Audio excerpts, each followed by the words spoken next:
અમરેલીમાં ડીઝલ માટે petrol pump પર લાઈન લાગી છે। વહેલી સવારથી જ ઉભેલા ખેડૂતોમાં આક્રોશ જોવા મળી રહ્યો છે। રાજુલા સાવરકુંડલા રોડ પર પેટ્રોલ પંપ પર લાંબી લાઈનો જોવા મળી। ડીઝલ અછતથી કંટાળી હાઈવે પર ચક્કાજામ। ખેડૂતોએ ચક્કાજામ કરી વિરોધ પ્રદર્શન કર્યું છે। ટ્રેક્ટર આડા રાખી રોડ બંધ કરી રોષ વ્યક્ત કર્યો હતો। છેલ્લા 5 દિવસથી ખેડૂતોને નથી મળી રહ્યું ડીઝલ। 1 કિલોમીટર સુધી 40 ડિગ્રી તાપમાન વચ્ચે ઊભા રહેવા ખેડૂતો મજબૂર બન્યા છે। ડીઝલ ના મળતા ખેતીવાડી ઉપર પણ મોટી અસર પડી છે। હવે આ સરકારે હું ધારી છે એ કાંઈ ખબર નથી।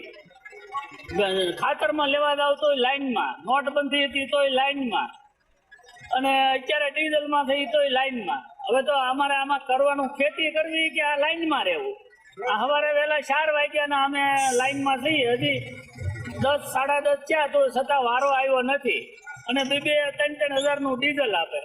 હવે એમાં 6-7 કલાક ખેતી કામ કરવાનું, પછી પાછું ડીઝલની લાઈનમાં રહી જવાનું, 12 કલાક લાઈનમાં રહેવાનું। તો હવે આ સરકારને કે ભાઈ આમાંથી કાંઈક અમારો ખેડૂતોનો નિવેડો લાવો। ટ્રક વાળા આવે, ઓલા આવે, એને તો ટાંકીયું ભરી દે, તો અમારે ખેડૂતનો શું વાંકે? આમ ખેડૂતે શું કઈ ગુનો કર્યો? આ ડીઝલ પંપે 3000 નું ડીઝલ આપે છે, ખેડૂતને કરવું શું એમ? અને બીજા નંબરમાં કે સવારે 4 વાગ્યાના બે વાગ્યાના ઉભા છે, 4 વાગ્યાના બીજા ઉભા છે।